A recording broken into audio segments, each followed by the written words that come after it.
Welcome back to the Marketing Madmen. Trip Job and Nick Constantino here with Chef Boyan of Holistic. He's a holistic personal chef with Holistic Chefs of America, and we're talking about the family connection and the connection to our lineage and all that. And I think that Nick, you were kind of going to jump in that with your your family and the things that you were taught. Well, look, even if you take it beside the family and just go to other countries, I think one of the problems when you go, whether it be to Italy and Florence and Siena, and you spend time in Tuscany, or you go, even when I got back from Mexico, which is just crazy to think, you taste something different. So, for example, Italian food in America is loaded with salt and sugar. Okay, but if you're in Italy, it's loaded with herbs and cheese, and how you age the cheese and how balsamic vinegar is made. These are natural processes. But here, everything's got to be glazed with sugar and covered and stuff. You come back from Thailand, and food here, they sweeten the Thai food. It's not supposed to be sweet. So I think that has a lot to do with it. And we're putting these additives in because of the perceived perception of what people want. But really, it's because it makes the food more addicting. And you're playing on dopamine and all these things to make food addicting. So Chef, talk a little bit about that. Just let's go fundamentals of why the food is being made this way, which I think will make people more aware of why they should change some of their habits. Well, I don't really think that it's like organized. I don't think that restaurant owners are like, sitting together and they're like, oh, let's make sure we put a ton of sugar, a ton of salt. They don't really know what they're doing. Yeah. They're just spinning the same thing over and over. And the reason the difference is different, like let's say Italian food in Italy, is number one, again, because of that knowledge that's passed down. Yep. So they're using so many different ingredients, and they let the ingredients speak for themselves. So that's why when they're using Parmesan, you can taste the difference from this Parmesan as opposed to this Parmesan, right?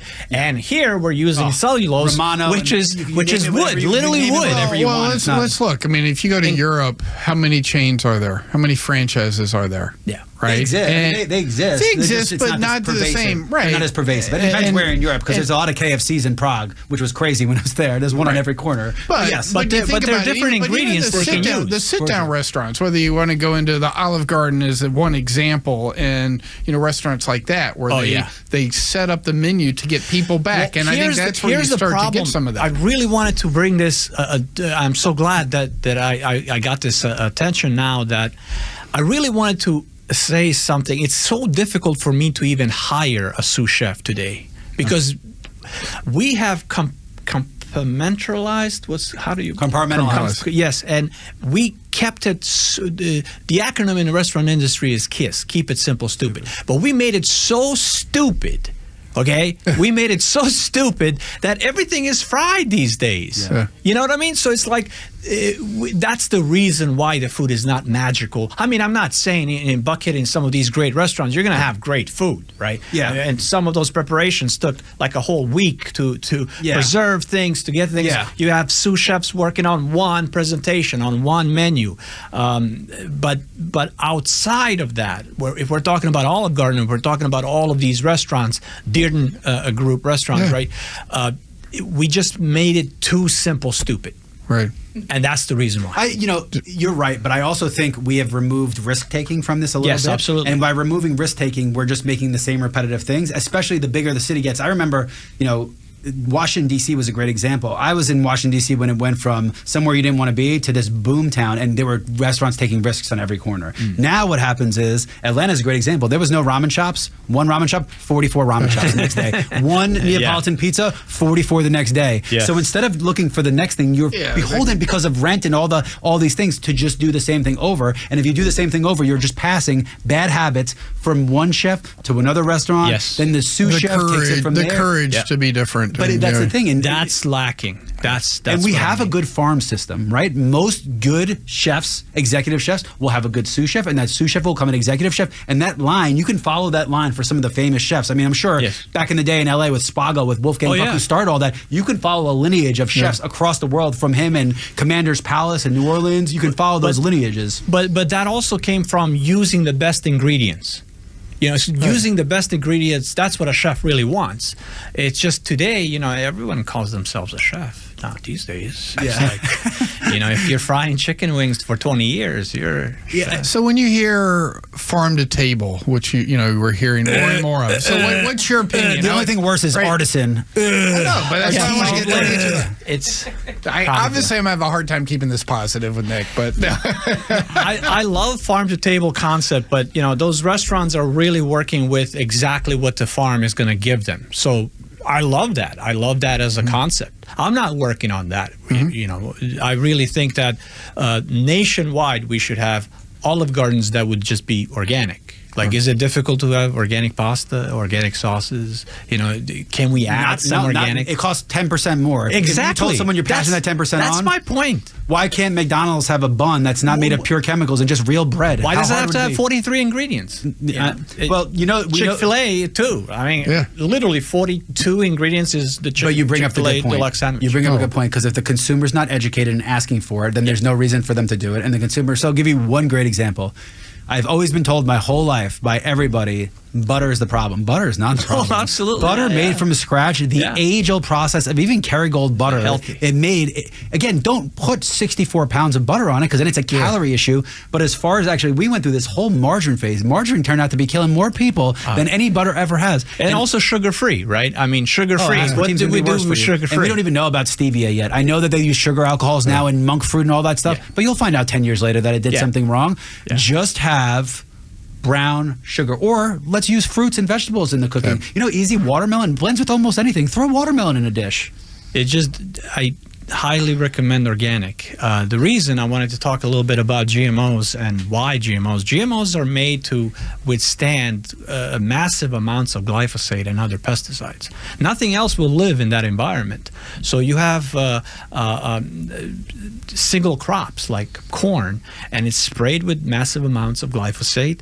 And basically, that's the reason why they created GMOs. Yeah. One of the reasons why. But isn't that also because as a country we subsidize corn so much? We were talking about ethanol. So we subsidized corn, which made that industry get bigger and bigger by itself. And then we're like, oh my God, what are we going to do with all this corn? So we just started using it for other things. In everything. And that's why masa from Mexico is game changing. If you have real blue masa that comes from Mexico and you try it, it is an otherworldly experience. Just for a tortilla, the easiest thing in the world if you have a real one. But again, are people having that experience? Or are they just going to Taco Bell and eating a taco from there and thinking it's the greatest thing on earth? Yeah. Again, all right, so I've been tuned doomsday. So what do we do to fix this problem?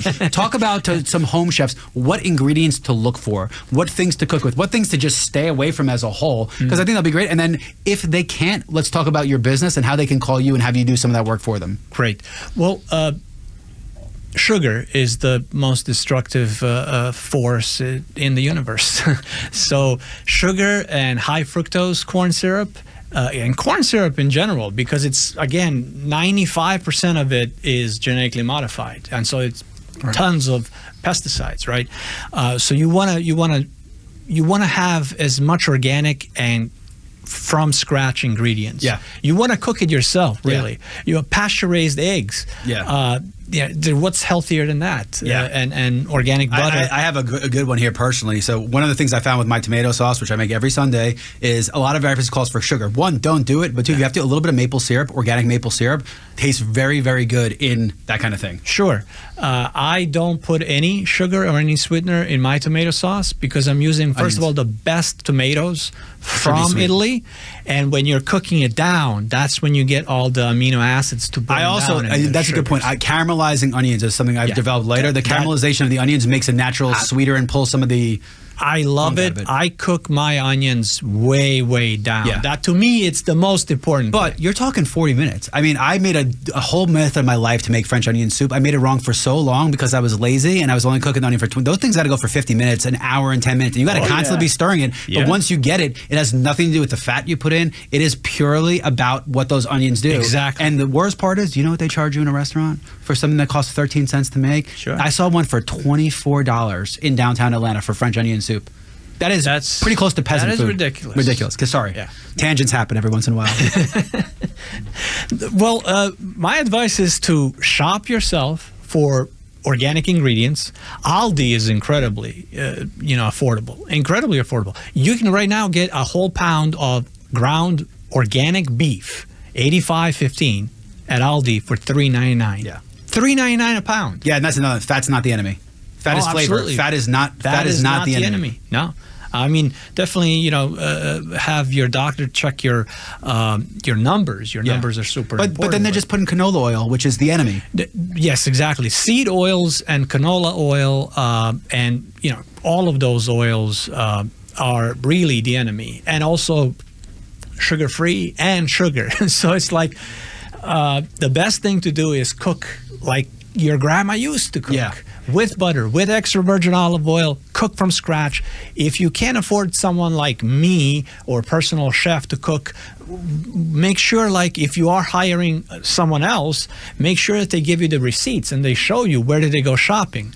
I only shop at Whole Foods and Trader Joe's and farmers markets. Yeah. So my clients get the receipts when I bring the food. Yeah. So I charge separate for my service. And it's a misconception. I go to DeKalb Farmers Market. It is less expensive than Kroger every single time. Oh, yeah. I walk out of there with a tray full of food for half the price that I would at Kroger, and because you're buying things like Faro. You can buy a thing of Faro for $3. They charge you $15 because it's trendy in a store. Yes. Yeah, no, Exactly. I think it's an absolute important conversation, and I think everyone should just develop little tips and tricks. Like, there's ways to pre-cook food. There's so many things time can't be the excuse, right? If you have 2 hours, there is no excuse anymore, really, and it really, you should be like proud of yourself. Like, oh, I made this or I made that. We need to bring that back. Yeah. Julia Child, I think, brought it.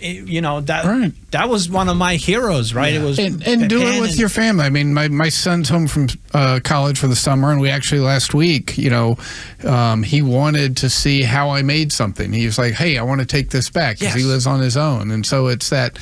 Make that part of the process so that we're passing it down. Crack a bottle of wine, enjoy it together. That's what makes it fun. That's super important. I think that for some reason we keep looking for shortcuts, and this is real life. And spending time with your children, spending time with your friends, cooking, and just slowing down. We're not robots. We're not, and we're, no matter how much we want to progress to be this new human, we are completely taken away from nutrition, from family structure, from, we have been divided in so many ways. And that's the reason why, I think, because number one, we've been divided from our nutrition, from raising, products yourself. Yeah. So take pride in your food. Take pride in what you cook. Take pride in what you eat, because it will make you a more radiant. And I mean, I hate to say it, sounds cheesy, but it's very true. One tip that I really enjoy, and I'm very similar to you. I try to get as organic where it's possible, because sometimes some organic stuff is not really organic. But one of the things I will always do is I will always make a mirepoix that I will cook down, and I will blend it, and I will put it into ice cubes. So whenever I need a little flavor, I will throw carrots, shallots, some greens just to make it, and celery, and I will blend it, and I'll have ice cubes, and I'll put an ice cube into something. Do you know how easy that is to do? And that is natural flavor booster. Do you know how little sugar and salt you need if you're doing something like that? It just helps do it. What other tips do you have just for people cooking at home because again, sometimes it is time. Sometimes you don't have 5 free hours to sit and stir. So tips to really help people at their house so they really enjoy their food. Well, as far as recipes, they're everywhere. And today you really only need less than in half an hour you can have a dish. So I would just say that most importantly is that people shouldn't be afraid of. You should start small. You should start with eggs, with an omelet. Yeah. You should start with small things, salads, making your own, this is what I'm going to do. Also take a little bit ahead, like I'm going to make Waldorf salad, as an example. Mm-hmm. Okay, so you research what is that. So then you buy the ingredients, you put it together, and it's not going to be perfect, but you made it. You made it from scratch. You know what the ingredients are, and it's so much cheaper than going to restaurants. But I'm just saying that we need to have more pride in what we eat. So I want to ask a question. Before we were kind of bashing sugars and all, and every now and then I'll hear from people like, "Why do you eat so much fruits? There's so much sugar in that. You're gonna crash everything else." What's your view of natural sugars via the foods we eat, whether it's fruits or others? Well, I mean, fruits are the best. That's what really we should be having. 5 fruits a day, five vegetables a day. But I think in America, especially, we just grown accustomed to what's that fix. Whether it's coffee in the morning, you finish half a gallon of coffee in the morning, then you switch to what? So it's like, if it's not caffeine, it's not sugar, it's not alcohol. What else is there? Okay, let's go gambling, or let's do pornography. You want the dopamine fix. You want the dopamine fix in everything these days, and so it's but that helps capitalism. That feeds the thing, because the 90% of alcohol is drank by the 5% of the alcoholic. So these things are all pervasively true, horrible things. It's hedonism, and once you've gone through it, every once in a while, it's a moderation. Yes. If once a week you let yourself go and do something you shouldn't, you're still doing 6 days a week that you are. That's better than 5. So does that mean 95% of the Twinkies are eaten by 5% of the population? I hope nobody is eating Twinkies. I mean, out of all of the things that have spread, they have said that Twinkies will survive a nuclear apocalypse. So I hope nobody is eating Twinkies. I hope nobody in the world is eating Twinkies. But it's a good point. But look, we can't forget that there's also an entire lobbying arm of this country. So coffee is a great example. Yes. There was probably one study, one time that said coffee will save your life, and now there's 74,000 articles of how coffee is the best thing for you. Well, I asked my doctor. 400 milligrams. They said it's okay. 400 milligrams is too much coffee, guys. No, but I asked my doctor, is coffee good for me? And she goes, well, 2 cups a day is going to be fine.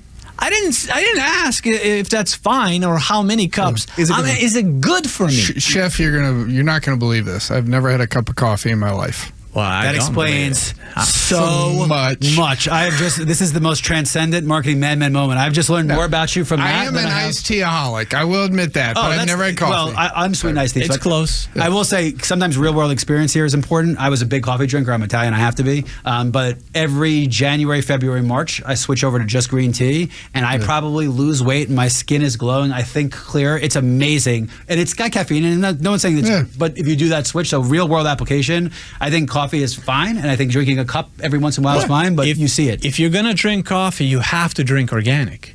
The reason is the berry is, pests love the coffee berry, right? So they spray it massively with pesticides, right?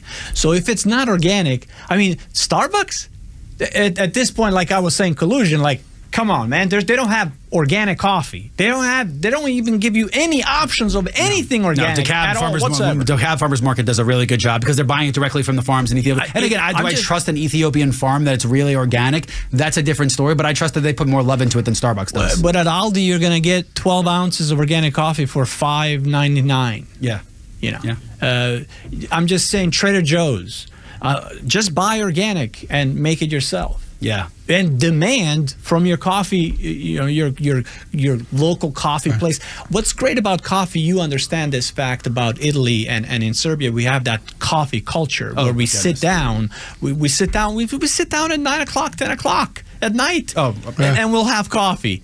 My Lebanese neighbor's father was in town, and he just kept calling me over to have Turkish coffee. He sat in front of his house with Turkish coffee every day. All he was doing was drinking coffee all day long, right in front of the house, just like sitting there. And I had it because I love Turkish coffee.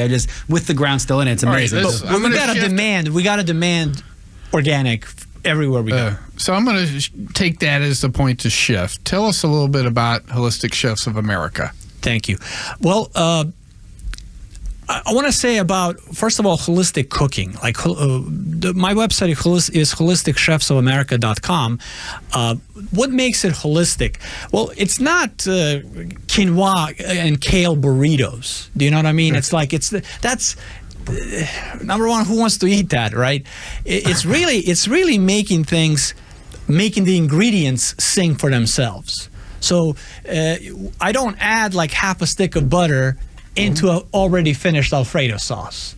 That's what they do at Olive Garden. And I worked at Olive Garden in Las Vegas. Yeah. So I know firsthand. It's what makes it holistic is to use less ingredients, less fat, less saturated fat, as little sugar as possible, and more veggies and having the ingredients sing for themselves. So that's what makes it really holistic, and cooking it from scratch, of course. So that's basically what I do. I just cook for clients that some of them have serious health issues, like kidney disease as an example. It has to be super low sodium, super low phosphorus, and super low potassium. So they can't even have lentils. Wow. As an example. So you're basically what makes it. Here's a very good point. I saw this episode between Julia Child and Jacques Pepin. This was way back in the 80s. Yeah. And in one of those episodes, she was looking to win an argument with him, right? She was very strong, a persuasive woman. And Jacques Pepin was talking about how he uses the green part of the leeks. And she's like, well, that's not really good. We don't use the green part of the leeks. And he's like, well, it's nutritious. And so I use it in my stews and my stocks. And she goes, and that's to win an argument. She says, but we don't cook for nutrition. We cook for taste. Oh, that's when I went, oh my God, come on, Julia. I mean, it's like you said it right now. The devil's out of the bag, the cat's out of the bag, right? You said it. That's the problem in the restaurants today. Chefs, cooks, they're using basically sugar, salt, to get you back. To get you back and like, ooh, is this good?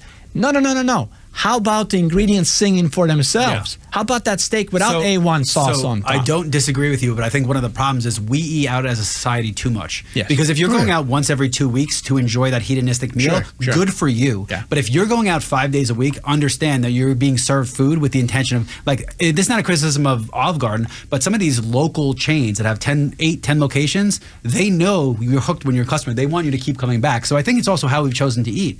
We're not around family as much. We're separated. Mm-hmm. So we're going to restaurants, relying on them to do something that they're not good at. They're good at making you love the food they have. They're not good at keeping you healthy and nutritious. So if you're going out once every 2-3 weeks, then you should be able to enjoy that. But that's not it. So who's the responsibility on to fix this? Each individual person with their own families. You're voting with your money. Vote with your wallets, America. That's what I would say. So vote with your money. I got to tell you, the standards today, and I mean, they're so low that the bar is beyond low. I mean, if you have some success and you're making 6 figures and up, you go to nice restaurants, like you said. Even Fogo de Chao, I love Fogo de Chao, Fogo de Chão, right? So yes, you can have, now and then these hedonistic things, but in general, when you look at the restaurant industry, the bar is so low. It's again keeping it too simple, stupid. But it goes back a little bit to one of your comments. Moving to LA. Look, there's no way in our public school system anything's going to change with the food. Yeah. Do you envision public? But private schools are. But really that's what I was going to ask. Are you seeing the private schools? That's exactly what where then the kids get it, they see it, they start talking about it at home. I think it's the opposite. I think home is more important. I think the schools help and they reinforce it. But I think if you're having those conversations at home, and kids are really hard. I got a 6-year-old and a 3-year-old. They're a pain in. But you know what I do? I make chicken nuggets from scratch because you know how easy it is to make chicken nuggets. My goodness gracious, air fried chicken nuggets with a little of organic panko. Oh, is really air fried. I love air fried. It's easy to make. Yeah. So I do that. So I hooked them with the garbage, and once they were hooked, I started subbing in that, and they don't know the difference. Absolutely. Before we go to break, because we'll speed this up. One of the problems that people don't realize, if you drink alcohol your whole life and stop drinking, it's going to be really hard. If you eat bad food your whole life, you're not going to wake up one day, eat good food, and be like, oh my God, it's going to take a while. That's why they come up with fads, like we wanted to also talk about, nightshade fruit. That's a fad, right? It's a fad. So we're going to jump into fads when we come back from the break. You've been listening to the Marketing Madmen on Extra 106.3.